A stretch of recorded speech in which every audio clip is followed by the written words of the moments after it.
when we're dealing with companies like Jade and working with our clients, the technology is the easy part, right? The software is what it is. We know how to program it. We know how to adjust the settings and customize this for you. The hard part is the people part, the building the relationship and getting people to communicate with you and tell you and to be kind of open and honest about what's going on. So it's really important that we put a lot of focus there and have strong project managers, strong project leaders that understand that. Welcome to Business Ninjas, brought to you by WriteForMe, where you'll hear from business leaders who are out there growing their business and slaying it every day. Learn from the masters. Let's get started.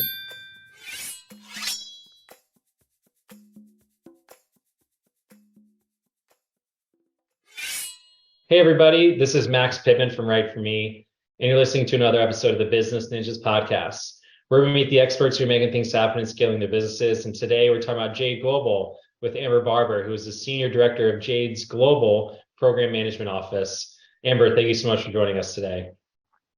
Thank you, Max. I'm pleased to be here with you today.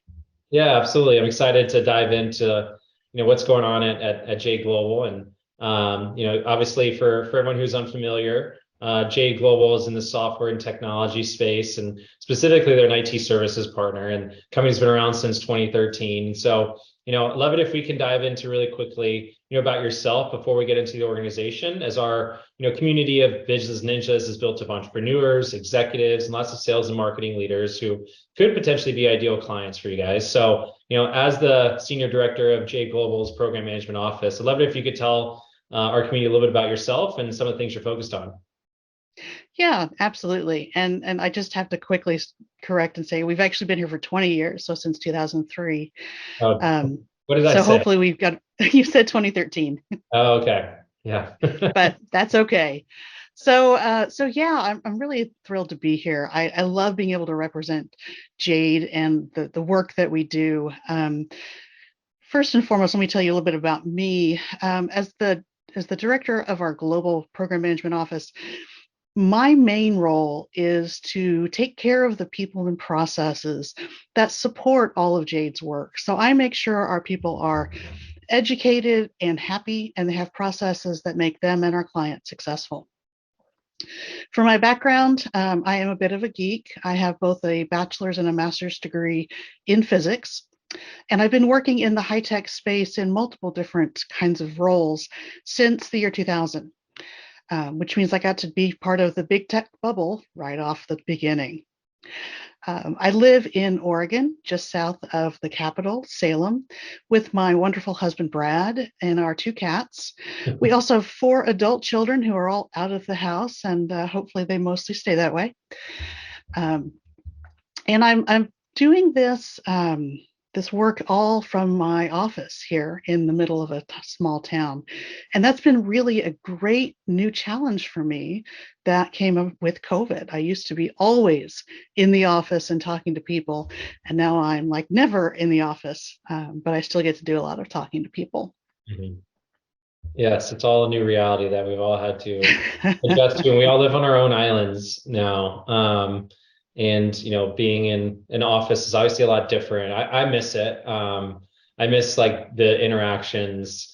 I don't miss every day in the office. I miss like a few days in the office myself. But I think building a culture remotely is actually very hard to do. Getting people ramped remotely and getting them up to speed remotely is very hard to do versus us being all in office. So how are you guys adjusting to that? We're doing fairly well. And I think part of the reason for that is that we've never always been in one building. So we've got actually 11 different locations across the world. We've got lots of people in lots of different places, multiple ones across the US, as well as India. We even have some people in the UK. So for us, having to be able to work remotely and connect remotely is not new business. And for me personally, even before COVID, where I did go into an office, I still worked with a lot of people in Asia, in Europe. So I'm familiar with trying to build that team feeling and community, even while you're, thousands of miles away. That's really, yeah, it's really helpful. Yeah, it's like it's great to hear like people are still like yourself, like still doing the trying to get at least team members up to speed as quickly as possible. And you guys are growing, scaling your company as well. What locations do you guys have throughout the world? So we have some major sites as well as some smaller ones that have just a few people located, and we keep opening offices. So I'm sure that I will forget something. But our main headquarters is in San Jose, California. So good old Silicon Valley. We have a relatively new office in Dallas, Texas, Philadelphia, Pennsylvania. We just opened one in Canada in Toronto. And then we have people located in a new small office in Ogden, Utah, as well as people like myself who are onesie twosies in multiple other states. In India, we actually have 3 locations now in the cities of Pune and Hyderabad. Very cool. Very cool. So the company itself, it's been around for 20 years. And I promise I got that right this time around. And, I don't want to put you on the spot, but I know I've imagined pitching ideas on Shark Tank or maybe being the shark myself. So I'd love it if you can give me Jade Global's elevator pitch. What problem specifically is Jade Global solving? Yeah, absolutely. And I just have to say, 20 years is amazing. So we're going to be having some wonderful parties coming up next month and at the end of July across our worldwide location. So we're all looking forward to a chance to celebrate before we keep going. I think for Jade, what we really want to be seen as is a trusted partner for a range of different industries and different companies, different sizes from very large to very small. We partner with a lot of the premier software companies. So Microsoft, SAP, Salesforce, Oracle, and most recently Workday. And when we do that, we don't just implement software. We're actually providing to our clients a whole range of services, starting with technology advising, some consulting or testing. We help people understand what they need to do to really reach that next level of revenue for themselves.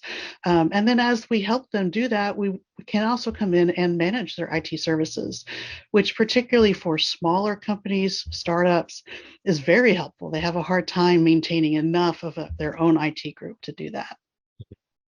That's really helpful. So like, can you give me an idea of who you mentioned a few of the company names, right? Some bigger companies that we recognize. Like, give me an idea of like what verticals you could say or industries that you guys focus within. Or do you guys segment there? Or are they, or is it fairly agnostic? Just curious. We do have a little bit of industry segmentation. And for us, where we've grouped them, we have high tech in general, which tends to be a lot of the companies that are in the Silicon Valley as well. Some of them are big names in semiconductors, other technology companies. I can't necessarily share all the names, but you would recognize some of them. We also do work with life sciences and healthcare companies, financial services, insurance, and then we also have been working with some government agencies and public sector areas as well. And all of those industries and the reasons that we've grouped them that way, they're all regulated and have these different kinds of requirements that you really want to have somebody you're working with who understands those and knows that the software you're picking, the implementation you're looking at, or the kind of managed services you're looking at is going to be up to those regulations and auditable. So dividing them that way really allows us to build our expertise in those different segments and support our clients as they move through their own life cycle from small to big. So it sounds like, obviously the expertise you guys provide within specific segments is, probably part of that secret sauce. But like, why would a customer, choose you guys over the competition? Like, and how do you get them to the next level, and how do you get them to the next stage in their growth? That's absolutely a great question. And because you're talking to me, I'm going to talk to you about our people. And I think that we are really different because of the way that we support and grow our project managers. Most of the people that our clients would see once they get past the sales part of any introduction are going to be those project and program managers.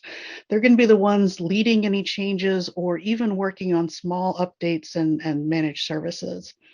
And our program to keep those people skilled, to engage them where they will do the most good, is really a differentiator for us. It's what I was brought into Jade to do starting back last March of 2022. And we've built that up so that we are getting a lot of recognition from our clients about how skilled our project managers are and how helpful they are.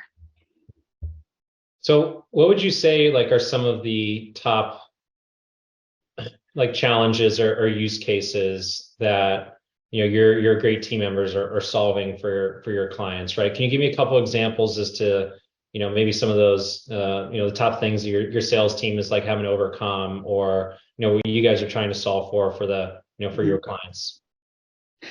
Yeah, it of course does tend to vary by the different industries. And right now, everyone knows that the economy is a little soft. So how do you get people what they need within a constrained budget? Um, so how do you, for us at Jade, how do we kind of do a mix of people at different locations in order to provide a better cost structure for their programs? And that's one thing that we really excel at as well.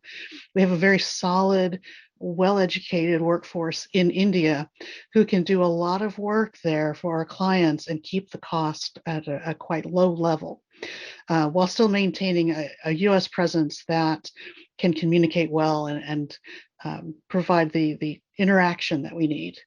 Um, One thing that I also see, and it's almost every client, is that no matter what they think they need, when they come up to us or when we engage with them, there's always gaps. There's always things they don't realize they need to know, or there's changes that they don't realize need to be happening.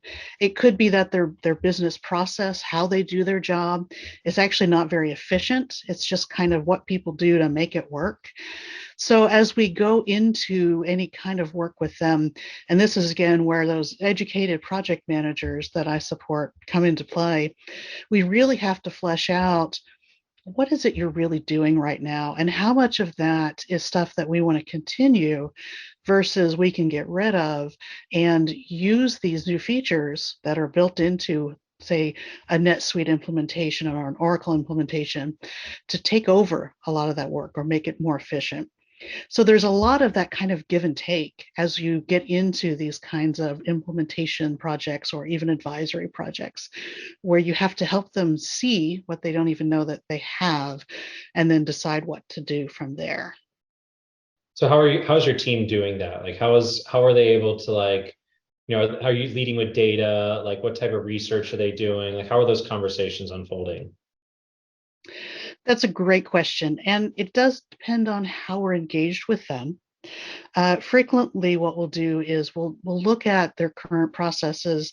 If they're within a system, um, say QuickBooks, we see a lot of our smaller healthcare and life sciences companies coming from there.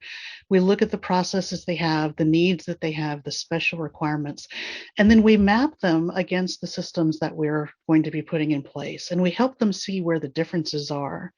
We demonstrate to them the new programs and allow them to really tell us what they think about it and have a chance to have a voice there. Ultimately, we'd like to not customize more than we have to, because that makes it easier for somebody to implement. They don't have to have 10 people that are on staff all the time to keep tweaking the knobs as you move forward. So it's a kind of give and take in that way. Here's what the standard package is, and this is what we hear from you. We think it works. What do you think? Let's try this out. So it's a long part of that initial part of any project that we have of really understanding who the clients are, what is it they need from a business and process perspective, and then getting them aligned making sure that we've documented what they need before we build out the full system for them. Sure. Makes sense, right? Like there's can always an opportunity to do discovery, understanding challenges, understanding what's top of mind, but also what's on Right. your to-do list. Like what's number one, what's number two, what's number three, what's number four, number five, and et cetera. Like what is Yeah. important to you that you need help in solving? What would help you make your life easier, help you sleep better at night? That we could potentially help in solving for, right? I think that's the game that we're all playing. And in order to get there, you obviously have to understand what those challenges are. Maybe some of those things you could solve, maybe some of the things, obviously you couldn't. But like I think, being able to have like obviously a dialogue, and you guys work with customers in a lot of different ways. So there's a lot of different things you guys can probably do. So, understanding what is the most that's going to drive revenue or drive business or drive the most value, like that's ideally where, you guys probably would be focusing, and where I would be focusing. Absolutely. And it's kind of funny, but it's true.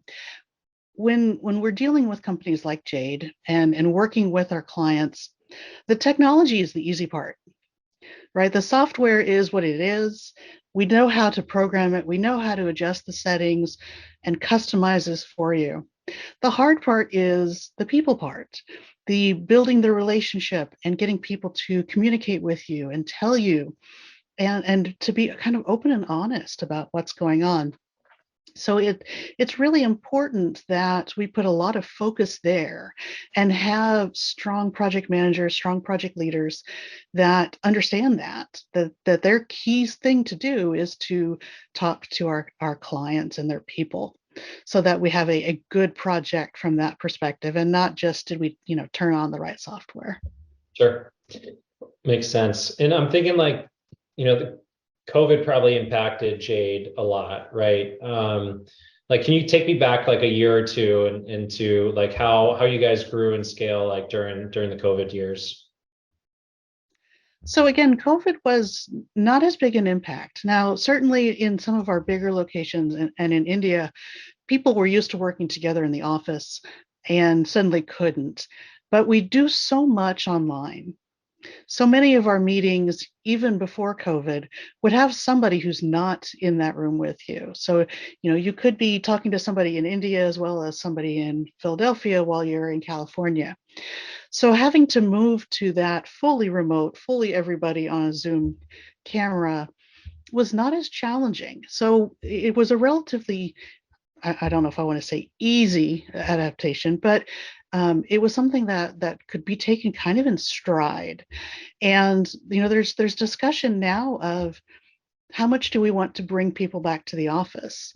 At the moment, it's kind of optional, particularly in the US. Managers will typically come in 2 days a week just to be able to interact with each other. But that need to be in the same room, same building to do the work that we do is not there. And in fact, what I see and what I hear from some of the other directors and leaders within Jade is that where they most wish they could be talking to people in person is when talking to our clients. And some of those we are still able to go out and see them and sit down and have lunch or whatever it may be. But we are still not able to be in front of them as much as we want and build personal relationships that way.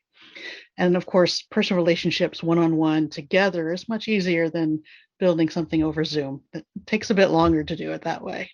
Yeah, it does. Absolutely. Well, let's talk a little bit about like, how you're educating your clients, right? Like what are some of the ways that, obviously your teams are continuing to do discovery, identifying opportunities, continue to service and provide the right types of either technology and solutions to your clients. But like, how are you continuing to educate them about like what you guys are doing and how you guys are developing your teams? Like I'm just kind of curious to see like, how are you guys like educating the space? We've got two ways of doing that. One is kind of the direct engagement for our clients that they see. And that's part of the project plans that we build at the very beginning. And I'm saying project plans like all we do is implementation. we still do planning regardless of the type of engagement. So advisory groups and consulting and even managed services have planning.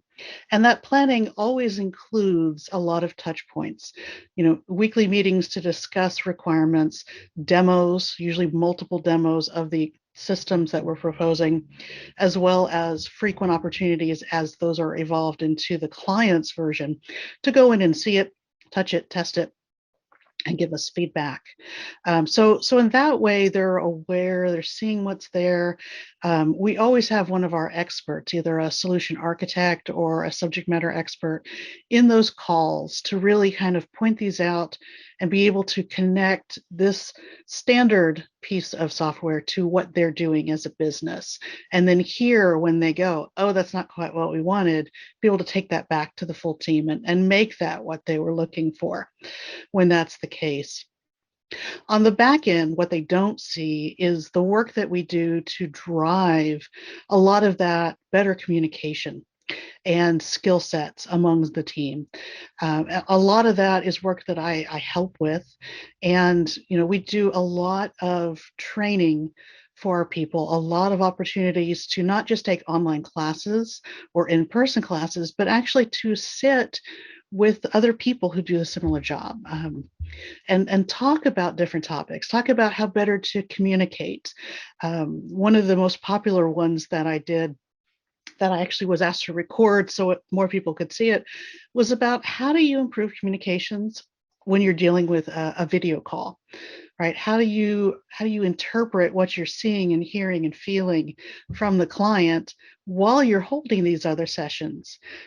So we pick up a lot more information than just the words that they're saying. So all of those are things that we continue to develop those skill sets, support them, and give them an opportunity to share what they're learning back and forth.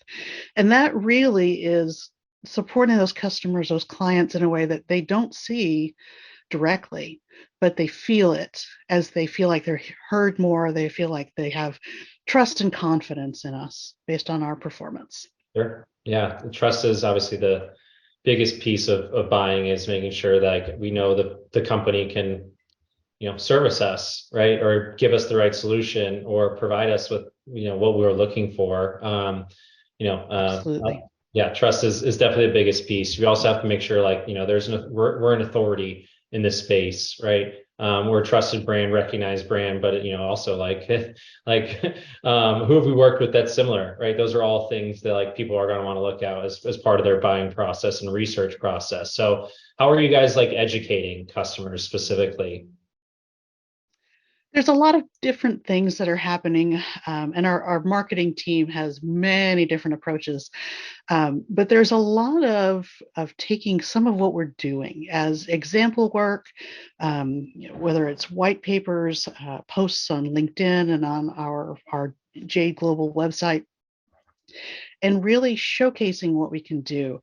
And they really try to be very specific so that as a client, you can see yourself in that same situation. So it won't just be, hey, we can do SAP. It really is this specific use case for SAP in this particular module produce this result. And I find that those are much more helpful, because a lot of times when you first start that journey to technology updates, you're not really sure what you need. And I know certainly for me, when I was on the opposite side and I worked in businesses that needed to do those upgrades, you'd kind of stare at Google and go, I don't even know what I'm searching for. So I think that really does help to see, okay, so that's a financial thing. Excellent. And it's dealing with perhaps automating invoice receiving and then processing. Oh, yeah, we could definitely use that. Let me click on that and learn some more. So we do a lot of those kinds of things, as well as kind of classic technology based information. We have a lot of our internal experts who do write about the different programs and ways to improve them. So there's a range of information depending on how you're looking for it, the kind of search that people do. And we do that in, like I said, I know that we're on LinkedIn, we're on Twitter. We certainly have a presence online, And of course, we have a great sales team as well that go out looking for those opportunities and look for companies that in those particular industries that we're interested in to see if somebody might be a good prospect. Gotcha. Yeah.